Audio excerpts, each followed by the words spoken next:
ngàyនេះគឺជាថ្ងៃបុណ្យឯករាជ្យលើកទី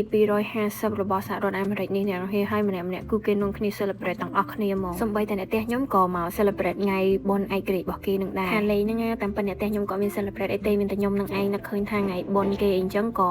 ធ្វើអីញ៉ាំតិចតួចទៅថ្ងៃនេះគឺខ្ញុំមកប្រឡាក់សាច់បែបកូរ៉េញ៉ាំអ្នកនរហើយទៅខ្ញុំមានសាច់គោហើយនឹងសាច់ជ្រូក3ជាន់ដែលខ្ញុំបានទិញមកពី Costco ហើយខ្ញុំប្រឡាក់វាជាមួយនឹងទឹកប្រឡាក់សាច់របស់កូរ៉េហ្មងហើយចំពោះខាងបន្លែវិញគឺខ្ញុំមានដូចយ៉ាងនេះបានឃើញចឹងមានការ៉ុតផ្សិតសាឡាត់អីចឹងទៅខ្ញុំតាំងពីមកនេះគឺខានញ៉ាំរបៀបចឹងយូរហើយបង្ការនៅខ្មែរចឹងអាសាញ៉ាំជុំគ្នាមួយគ្រួសារតែដល់ពេលមកដល់នេះរវល់រៀងខ្លួនទៅមិនដែលបានរៀបចំញ៉ាំអីចឹងទេដោយសារដូចយើងទាំងអស់គ្នាបានដឹងចឹងគឺញ៉ាំគោដងភ្នំអីហ្នឹងវារបៀបគ្រឿងវាច្រើនយើងត្រូវការរៀបចំជិបជប់ច្រើនអីចឹងណាហើយខ្ញុំបន្ទាប់ពីហាន់បន្លែហើយខ្ញុំរៀបចំបន្លែអីហើយអស់គឺខ្ញុំមកធ្វើទឹកត្រីត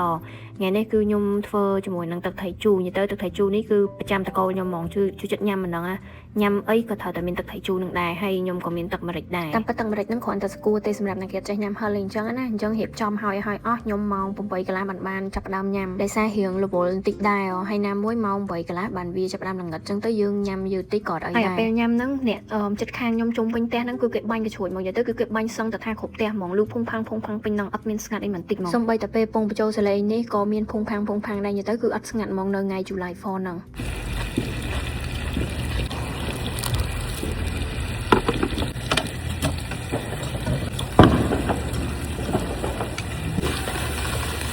ចិត្តហ្នឹង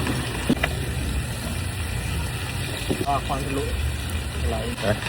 អាណានេះចេះចាំបល័យអាណានេះយល់ចឹងមិន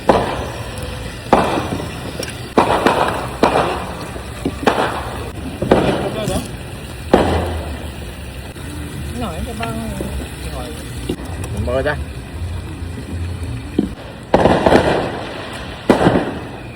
không mà